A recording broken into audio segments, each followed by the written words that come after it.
अस्सलाम वालेकुम। कायनातीस, आपको कायनाती चाय के ऊपर खुश आमदेद।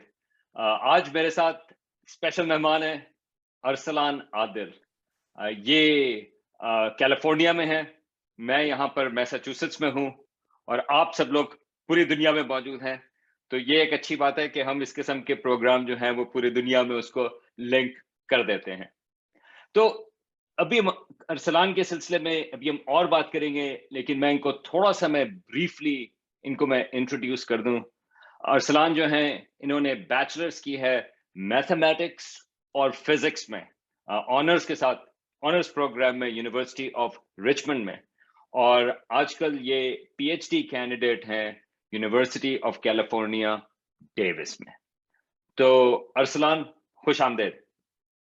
बहुत शुक्रिया सलमान दावत देने का इस शो पे। और हर दफ़ा आपसे बात करके बहुत खुशी होती है। इस दफ़ा थोड़ी ज़्यादा खुसूसी खुशी इस चीज़ की है कि एक तो कॉस्मोलॉजी पे बात करने का मौका मिल रहा है और दूसरा ये कि उर्दू में बात करने का मौका मिल रहा है क्योंकि हमारे कॉलीग्स वगैरह से हम अक्सर इंग्लिश इंग्लिश में ही डिस्कशन करते हैं, तो definitely looking forward to it. बिल्कुल और मैं कहूँगा कि आज का जो टॉपिक है, उससे पहले कि लोग अगर सोचें कि उन्होंने पूरी बात सुननी है या सुननी, ये हमारी कायनात के बारे में है, पूरी यूनिवर्स के सिलसिले में है। और आज ज़रा ये भी बात करेंगे कि क्या जो कॉस्मोलॉजी है आजकल, वो ज़रा क्राइसिस में है या नहीं? या कुछ मुश्किल तो नहीं हुई हुई? तो इस किस्म के सवालात की अभी हम बात करेंगे। लेकिन इससे पहले कि हम इसमें जाएँ, अरसलान यार पहले आप ये बताएँ कि आप इन चक्करों में कैसे पड़ गए? मतलब ये है कि आपको एस्ट्रोनॉमी और इस फिज़िक्स का ख़ास तौर से यूनिवर्स के सिलसिले में वो कैसे शौक पैदा हुआ और अपना बैकग्राउंड बताएँ पाकिस्तान में कहाँ पे थे? तो सवाल बहुत अच्छा है। मुझे किसी अक्लमंद इंसान ने कहा था कि सिर्फ बेवकूफ़ लोग ही अपने बारे में ज़्यादा बातें करते हैं, थोड़ा मुख्तसर रखूँगा। अम, मेरा ख़्याल है साइंस का शौक तो बचपन से ही था, कोई ऐसा कोई बहुत ख़ास और कोई बहुत ज़्यादा रोमांटिक कहानी नहीं है मेरे पास अनफॉर्चुनेटली, लेकिन साइंस का शौक बचपन से था। लेकिन स्कूल वाली साइंस का इतना नहीं था जितना अम छोटे प्रोजेक्ट्स करने का, चीज़ें खोलने का, उन्हें सही करने जिसे हम पाकिस्तान में जुगाड़ कहते हैं, उसका बचपन में मुझे बड़ा शौक था। तो अ, घर का माइक्रोवेव खोल लिया और इसका सिर्फ़ समझने के लिए कि चीज़ें काम किस तरह करती हैं, तो अपने कमरे में मैंने एक छोटा-सा जो है मेज़ भी इस काम के लिए मख़सूस करी हुई थी। और छोटी-छोटी मोटरें निकालता था खिलौनों से और चॉकलेट का एक डब्बा था, उसमें जो है वो मोटरें सजा के रखता था। तो इस तरह के शौक थे। तो अ, लेकिन मेरा ख़्याल है तकरीबन हाई स्कूल का के वक़्त जो है वो मेरे भाई ने मुझे एक किताब दी, बिल ब्राइसन की short history of nearly everything. और तब मैंने पहली दफ़ा ये बिग बैंग के बारे में थोड़ा तफ़सील से पढ़ा। और वो उस उम्र में आपको चीज़ें जो है ज़्यादा आसानी से जो है इन्फ्लुएंस भी कर लेती हैं। तो और उस किताब में पहली दफ़ा मतलब एहसास हुआ कि कायनात की वुसअत का और ये गोल्डीलॉक्स इफ़ेक्ट जिसे हम कहते हैं कि किस तरह हर चीज़ जो है ऐसा लगता है एक बहुत ही नाज़ुक से तराजू पे बहुत नाज़ुक से बैलेंस में है। और ये सब चीज़ें उस वक़्त मुझे बहुत ज़्यादा स्ट्राइक करी। और तो उसके बाद हाई स्कूल के वक़्त मैं किसी से बात कर रहा था, तो उस वक़्त तो इंजीनियरिंग करने का ही मूड था। पाकिस्तान में जैसा अक्सर होता है, अगर फ़िज़िक्स का शौक है तो इंजीनियरिंग करनी चाहिए। तो मुझे किसी ने कहा कि भई अगर तुम्हें फ़िज़िक्स का इतना शौक है, तो तुम फ़िज़िक्स क्यों नहीं पढ़ते? तो उस वक़्त तो मेरे गुमान में भी ये बात नहीं थी कि फ़िज़िक्स एज़ अ सब्जेक्ट भी पढ़ी जा सकती है आगे कॉलेज में।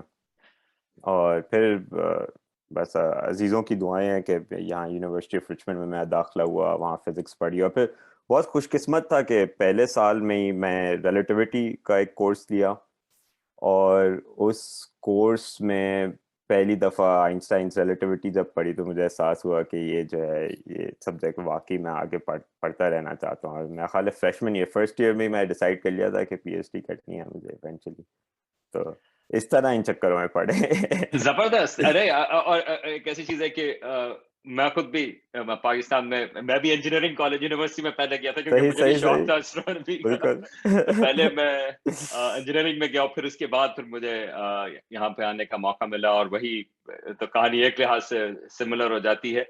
तो पहली चीज़ ये है कि जो लोग ये बात देख रहे हैं और सुन रहे हैं कि ये जो ब्राइसन की किताब है उसका क्या नाम है? अगर आप एक दफ़ा और से बता दें। मेरा ख्याल है short history of short nearly everything. Everything.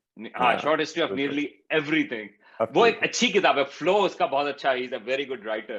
हाँ, तो हाँ, उसपे बिल्कुल, अगेन बिल्कुल। एक ब्रॉड आपको वो पर्सपेक्टिव मिलता है। तो अगेन किताबों की ये एक अच्छी चीज़ होती है कि किस तरह से वो ज़िंदगियाँ बदल देते हैं।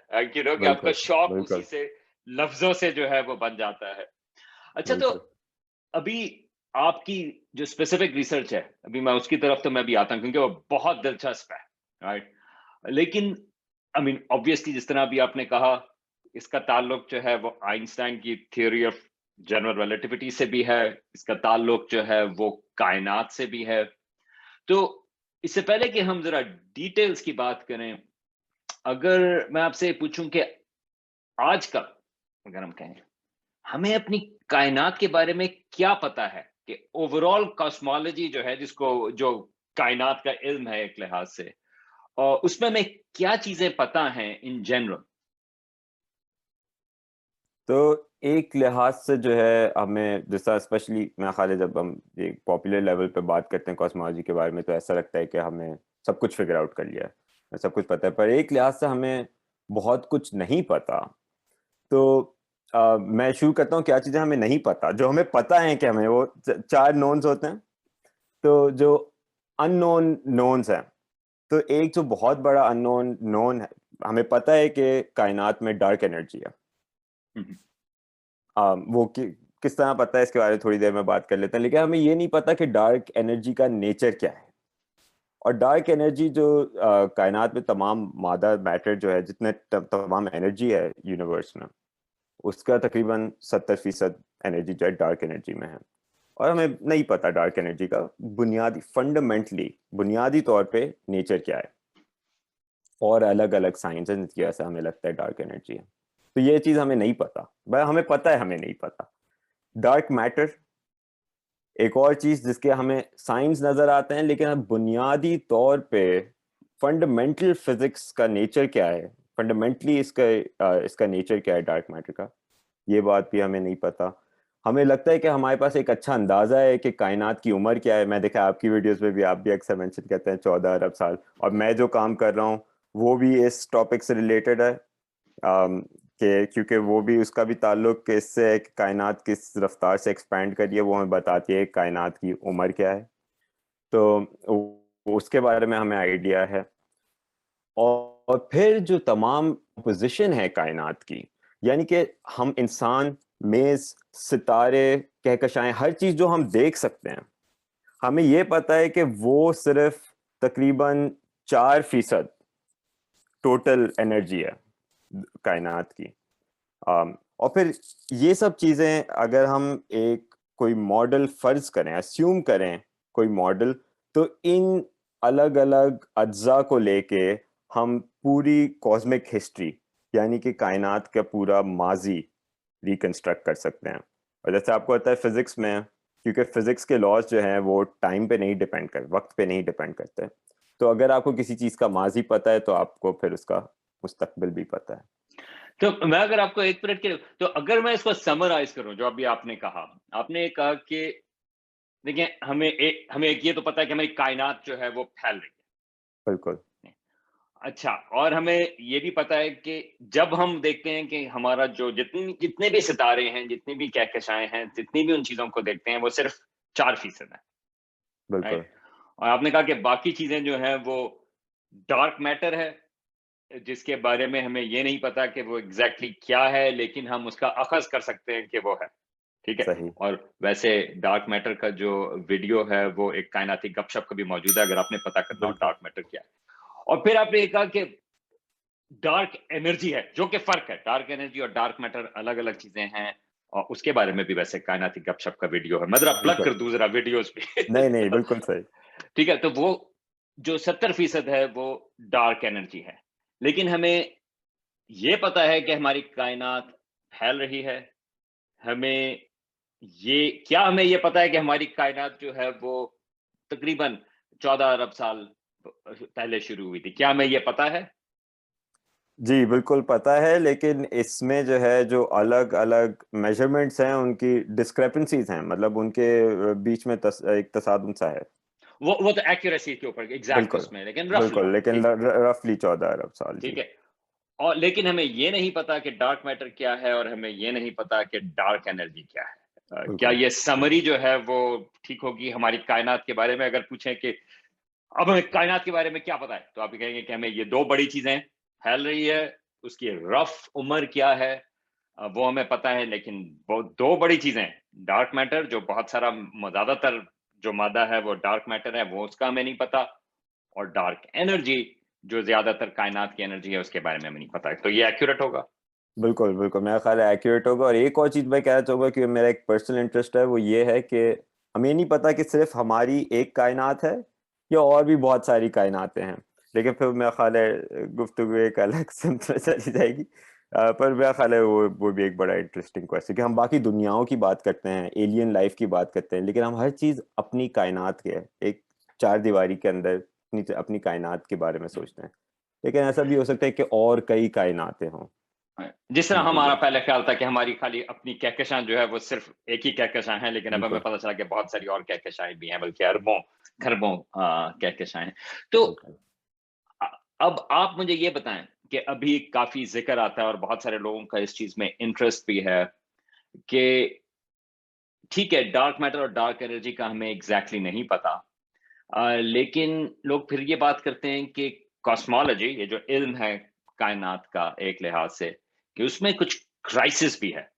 बिल्कुल, तो अगर हम हिस्ट्री के हिसाब से थोड़ी-सी कॉन्टेक्स्ट दें, तो वो तो ये है कि पहले तो बहस थी कि कायनात जो है वो बिग बैंग से शुरू हुई या नहीं हुई।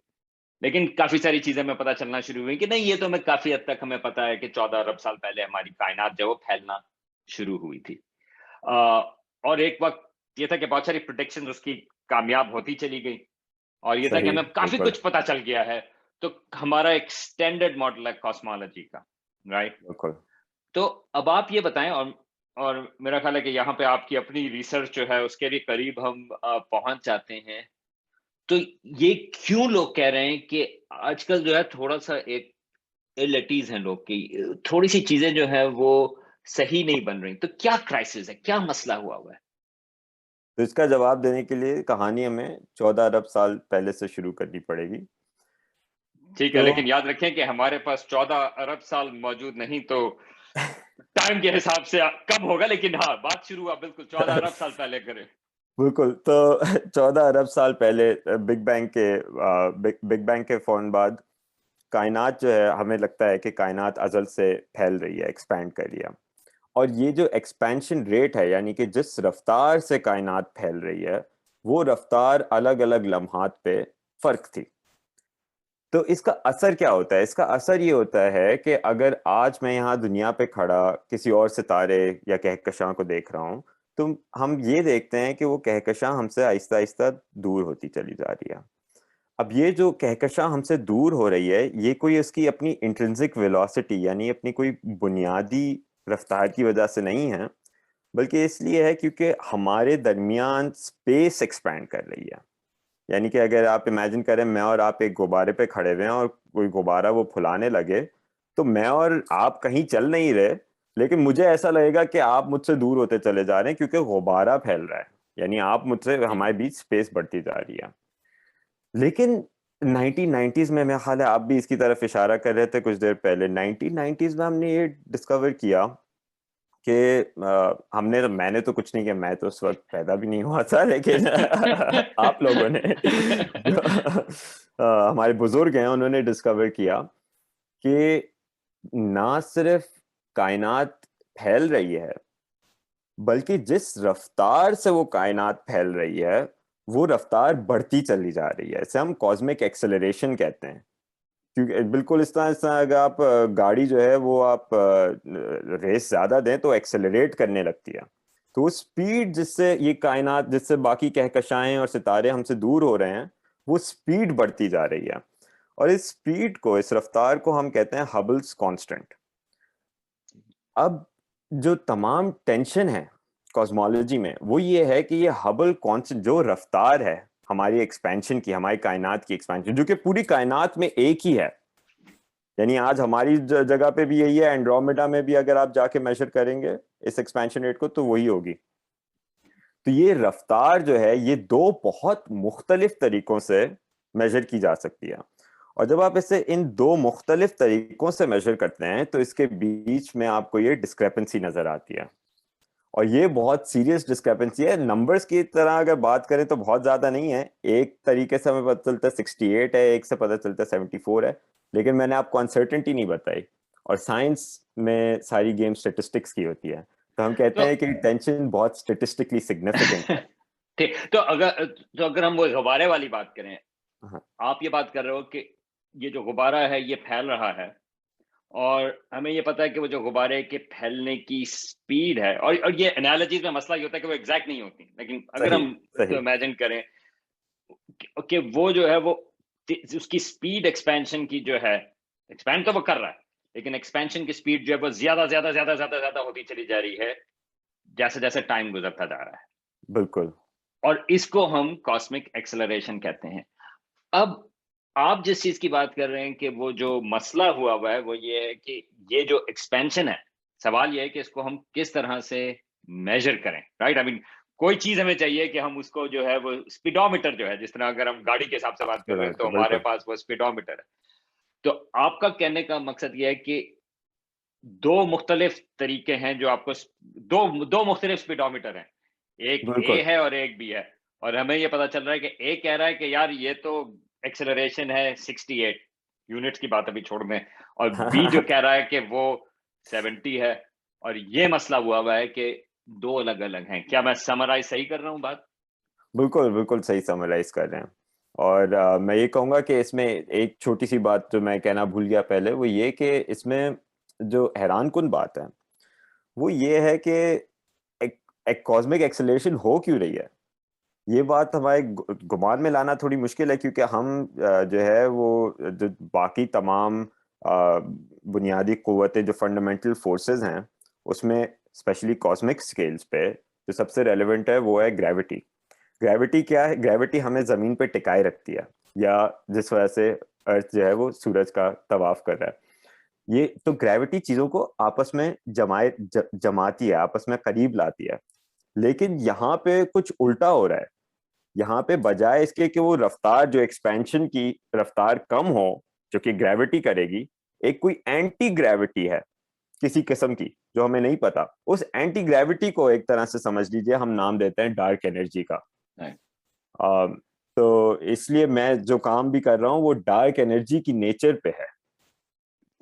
तो आप ये बताएं कि तो आपका क्या इसमें, तो एक तो ऑब्जर्वेशनल मुझे जो समझ में आता है कि एक तो ऑब्जर्वेशनल चीज है कि राइट, लाइक कि कौन सा तरीका हमें ये बताए कि गाड़ी जो है स्पीडोमीटर क्या कर रहा है, राइट? आई मीन तो उसमें जिन लोगों को थोड़ा सा पता है कि वो सुपरनोवा इस्तेमाल करते हैं, जो स्टार्स जो एक्सप्लोड होते हैं इस किस्म की एक्सपेंशन मेजर करने के लिए, या बिल्कुल वो एक और है माइक्रोवेव बैकग्राउंड रेडिएशन, वो उसको यूज करते हैं वगैरह वगैरह। तो कुछ लोग तो काम कर रहे हैं किस तरह से हम इसको बेहतर करें इस मेजरमेंट को ऑब्जर्वेशनली। बिल्कुल। आपका, मेरी आपसे थोड़ी बहुत बात हुई है, थ्योरेटिकल काम है, तो मुझे आप बताएं कि आपकी इसमें किस किस्म की कंट्रीब्यूशन है और आपका पीएचडी जो है वो किस डायरेक्शन में जा रही है? बिल्कुल, तो बिल्कुल आपने सही सही सवाल पूछा है कि देखें, ये डिस्क्रेपेंसी है 68 और 74 तकरीबन, ये नंबर्स हैं ऐसे ही ठीक है। अंदाजा देने के लिए दिमाग में। इसके दो वजूहत हो सकती हैं डिस्क्रेपेंसी की। एक तो ये कि भाई हमसे ऑब्जर्वेशन में कोई गलती हो गई, और काफ़ी लोग हैं जो इस पे ऑब्जर्वेशंस में काम कर रहे हैं, नए नए एक्सपेरिमेंट्स हैं जो लॉन्च किए जा रहे हैं, फिर से एनालिसिस किया जा रहा है पुरानी डेटा का।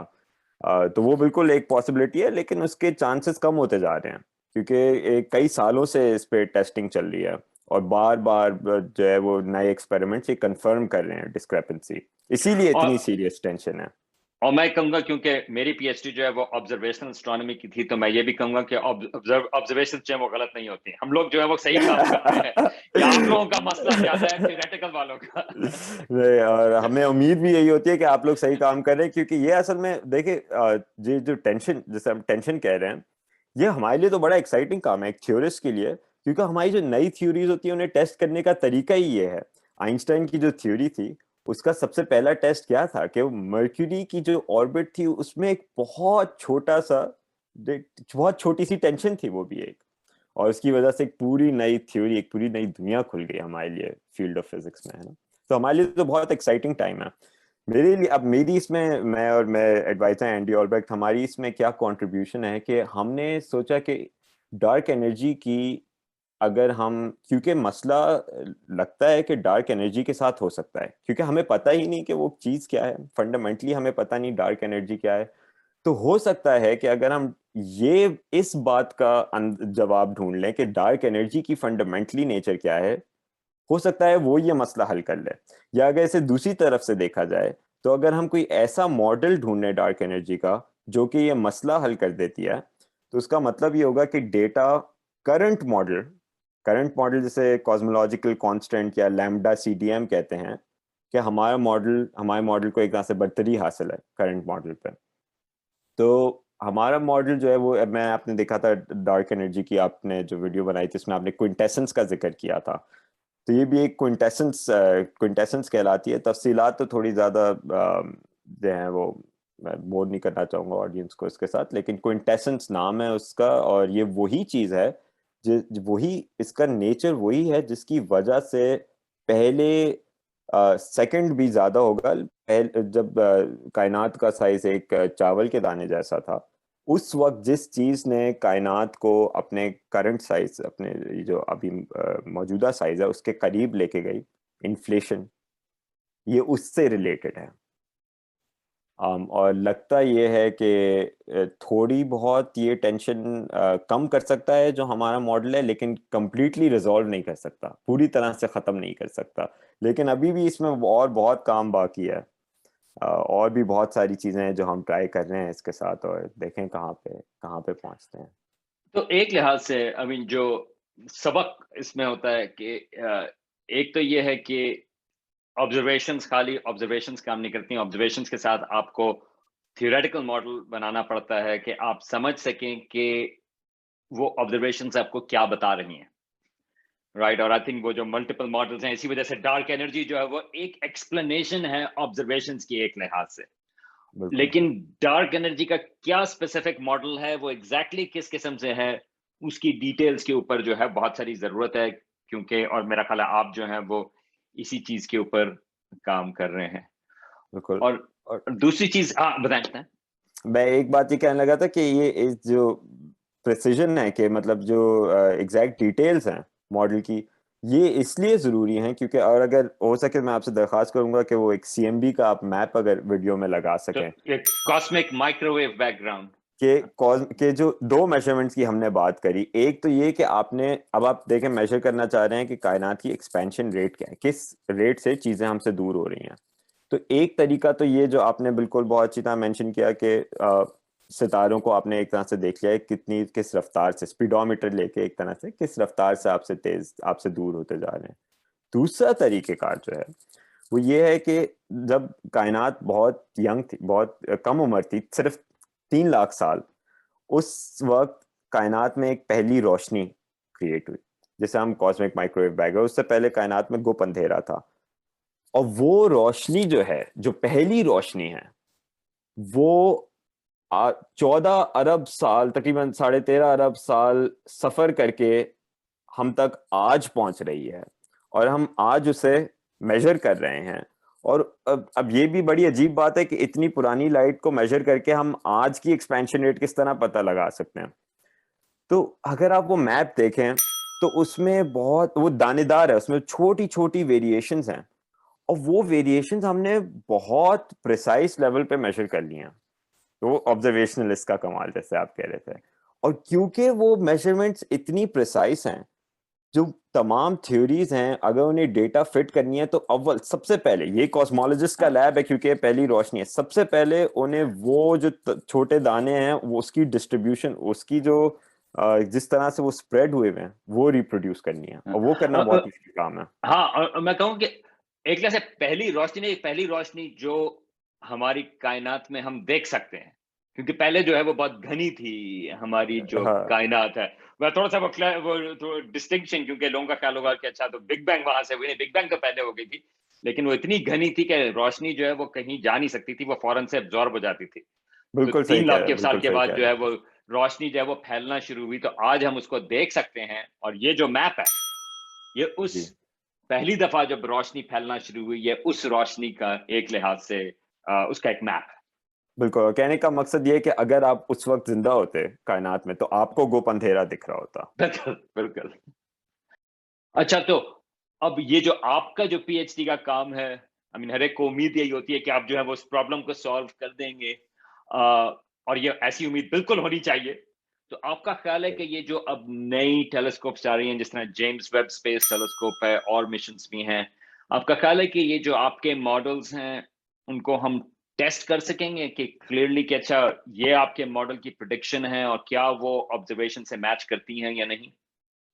बिल्कुल, मुझे ऐसा लगता है कि ये टेस्ट कर पाएंगे। ये नहीं पता जेम्स वेब से कर पाएंगे या जो सीएमबी मिशंस हैं कई सारे, साउथ पोल पे भी है, चिले में भी है, वगैरह वगैरह, उनसे टेस्ट किया जाएगा। लेकिन बिल्कुल इसका एक कहते हैं जैसे सिग्नेचर, एक खास सिग्नेचर है जो कि ये कॉस्मिक हिस्ट्री पे हमारी जो एक्सपेंशन रेट है उस पे एक खास सिग्नेचर डाल देती है, हमारा जो क्विंटेसेंस मॉडल है। और वो शायद आज नहीं तो कल, जब इवेंचुअली प्रिसिशंस इनफ प्रिसाइज हो जाएंगी ऑब्जर्वेशंस, तो वो बिल्कुल मेजरेबल होना चाहिए। और ये साइंस का एक बड़ा बुनियादी असूल भी है कि आप कोई भी मॉडल अगर प्रपोज करें तो उसका एक कोई डिस्टिंक्टिव फैक्टर होना चाहिए, कोई टेस्टेबल प्रिडिक्शन होनी चाहिए, तो बिल्कुल वो है। अब उम्मीद ये है कि साथ साथ ये टेंशन भी हल हो जाएगी। लग कुछ ऐसा रहा है कि कुछ हद तक हल हो सकती है। जो करंट मॉडल है उससे उसमें जितना तसादुम है उससे कुछ कम हो सकता है, लेकिन बहुत ज्यादा नहीं कम कर पा रहे हैं हम। पर अभी कल ही मैं जो एक नया आइडिया आया था, तो अब उस पर जरा काम शुरू करेंगे, देखते हैं कि कहाँ जाता है। चले, बहुत-बहुत शुक्रिया आपका, लेकिन जाने से पहले एक सवाल, और ये आई नो कि इसकी हम डिटेल्स में जाएँगे, और आपको जो है मैं रिक्रूट करूँगा लाइव, कायनात लाइव के सिलसिले में भी, खासतौर से बिल्कुल बिल्कुल। कॉस्मोलॉजी के सिलसिले में, तो और बहुत सारी बातचीत, क्योंकि जो यूनिवर्स है और जो उसका जो इल्म है, वो इतना एक तो ज़बरदस्त है, फ़ैसिनेटिंग है, मगर ऑल्सो बहुत कॉम्प्लिकेटेड भी है, तो लोगों के बहुत सारे सवाल होते हैं, तो it would be great actually कि आपके साथ जो है हम इस किस्म के सवालों का लाइव सेशन करें। हाँ लेकिन जाने से पहले मैं एक, वो होता है ना, एक कर्व बॉल सवाल आखिर में मैं करना चाहूँगा। मेरी माज़रत उस सिलसिले में, और मैं लोगों को मैं कन्फ्यूज़ नहीं करना चाहता, लेकिन मैं उसको लाना चाहता हूँ कि क्या ये पॉसिबिलिटी है कि हम डार्क एनर्जी के बारे में ही गलत सोच रहे हैं? मतलब ये है कि हालाँकि मैंने ऑब्जर्वर्स को मैंने डिफेंड किया था। लेकिन क्या ये हो सकता है कि हमारी जो ऑब्जर्वेशंस हैं, एक लिहाज से उसमें भी असम्पशन्स लोग लेते हैं। तो क्या ये पॉसिबिलिटी है कि डार्क एनर्जी जो है वो हमारी ऑब्जर्वेशंस की मिसकैलकुलेशन है एक लिहाज से, और शायद हमें उसकी ज़रूरत ना हो? यानी कि वो भी एक तरह से इस टेंशन को रिज़ॉल्व करता है एक और तरीके से कि नहीं, हमारी फंडामेंटल असम्पशन्स गलत हैं, तो वो जो स्पीडोमीटर था, मतलब ये है कि उसमें यूनिट्स ही गलत लिखे हुए थे या कोई इस किस्म की चीज़। क्या इसकी कोई पॉसिबिलिटी है? मुझे लगता है इसकी एक पॉसिबिलिटी तो है, जरा, लेकिन इस तरह से नहीं, कि मुझे नहीं लगता कि एक्सपेरिमेंट में गलती है, क्योंकि हुँ, एक्सपेरिमेंट्स तो कई सारे किए जा कई कई सारे कर चुके हैं। लेकिन बिल्कुल जैसे आपने कहा कि एक्सपेरिमेंट्स में भी कुछ असम्पशंस होती हैं, कुछ चीजें फर्ज करनी पड़ती हैं। हो सकता है उसमें गलती हो। और अभी कुछ दिन पहले ही एक पेपर मैं पढ़ रहा था जिसमें उन्होंने ये बात एक्सप्लोर करी थी कि अगर हम एक आप ऐसे समझ लें कायनात जो है उसमें पहाड़ और वादियां हैं, यानी कुछ कुछ रीजन जो हैं उनकी डेंसिटी ज्यादा है, वहां पे कुछ ज्यादा मादा है, और कुछ रीजन्स हैं जिन पे कुछ जहाँ कुछ कम मादा है। और कहता चलूँ जो सीएमबी की अगर आप तस्वीर दिखाएंगे तो उसमें छोटे छोटे दाने हैं, वो भी इसी वजह से हैं। कहीं पे रोशनी की जो इंटेंसिटी है वो ज्यादा है और कहीं थोड़ी कम है, क्योंकि एक टेरेन है, एक लैंडस्केप है, पहाड़ और वादियां। तो हो सकता है कि हमारा जो लोकल ग्रुप है वो एक खास वादी में हो जो कि ज्यादा गहरी है। तो इस वजह से जो हम यहाँ पे, मैंने आपसे पहले कुछ देर पहले कहा था कि आप ये एच हबल कांस्टेंट जो है ये जहां भी आप मेजर करें आपको सेम नंबर मिलेगा। लेकिन हो सकता है कि क्योंकि हम एक ज्यादा गहरी वादी में रहते हों, अंडर डेंस्ड रीजन में रहते हों, तो यहाँ पे हमने जो हबल कांस्टेंट लोकल तरीके से मेजर किया हो, कायनात के जो कहकशाओं और सितारों को स्पीडोमीटर लगा के, जैसे आपने कहा, तो वो कुछ ज्यादा वैल्यू दे रहा हो, बजाय इसकी जो हम सीएमबी से मेजर, कॉस्मिक माइक्रोवेव बैकग्राउंड से मेजर करें, जो कि पूरी कायनात चारों अतराफ से हमारी तरफ आ रही है। तो ये बिल्कुल पॉसिबिलिटी है कि एक तरह से कैलिब्रेशन का इशू हो गया कि हमने जो ऑब्जर्वेशंस में इस चीज को इस चीज के लिए अकाउंट नहीं किया। तो ये बिल्कुल पॉसिबिलिटी है, पर थ्योरेटिकल साइड से भी हो सकता है कि हमने ग्रेविटी सही से ना समझी हो, कि हो सकता है कि आइंस्टाइन्स ग्रेविटी पूरी कहानी ना हो, इसके आगे और भी पन्ने हो। और ये बहुत इंटरेस्टिंग पॉसिबिलिटी है कि हमें अभी भी पता है कि आइंस्टाइन की ग्रेविटी जो है वो कंप्लीट थ्योरी नहीं है, वो एक क्लासिकल थ्योरी है, और उसमें और क्वांटम मैकेनिक्स में तसादुम है। तो बहुत सारी इंटरेस्टिंग पॉसिबिलिटीज है। हम तो एक बहुत छोटा सा उसका नुक्ता एक्सप्लोर कर रहे हैं, ऐसे समझ लीजिए। बस तो ये जो है मैं आपसे मेरा ख्याल है कुछ और अरब साल तक इस सिलसिले में बात कर सकता हूँ, लेकिन अभी हमने इसकी बात खत्म करते हैं। लेकिन अरसलान, पहली बात है बहुत बहुत शुक्रिया आपका। जब आपकी पीएचडी के और आपके रिजल्ट्स जो हैं वो करीब आना शुरू हो जाएं, चाय जो है वो आपके लिए हाजिर है, यहाँ पे फिर से दोबारा से बात करेंगे। बिल्कुल। लेकिन अगेन उम्मीद है कि मैं और आप जो हैं वो कुछ कायनात लाइव भी करें जो डेडिकेटेड हो कॉस्मोलॉजी के सवालात के सिलसिले में। जैसा आपने कहा, ये तो खाली शुरुआत है इस किस्म के सवालात की, और लोगों को बहुत इस सिलसिले में शौक है। तो बिल्कुल, और बहुत ऐसे सवाल होते हैं जो मेरे ख्याल है इंसान के गुमान में आते हैं, लेकिन अक्सर इनके बारे में सोचना काफी मुश्किल होता है। लेकिन एक दफा आप उसके बाद थोड़े कंफर्टेबल हो जाएं तो मुझे ऐसा लगता है कि आपका पूरा नुक्ता नजर बदल जाता है। दुनिया में जो चीजें बहुत बड़ी लगती हैं हमें आम जिंदगी में, वो छोटी सी लगने लगती हैं। तो I am happy to talk about it. बिल्कुल, बहुत बहुत शुक्रिया अरसलान, एंड गुड लक आपकी स्टडीज में भी और पीएचडी के सिलसिले में भी। बहुत शुक्रिया सलमान, दावत देने का।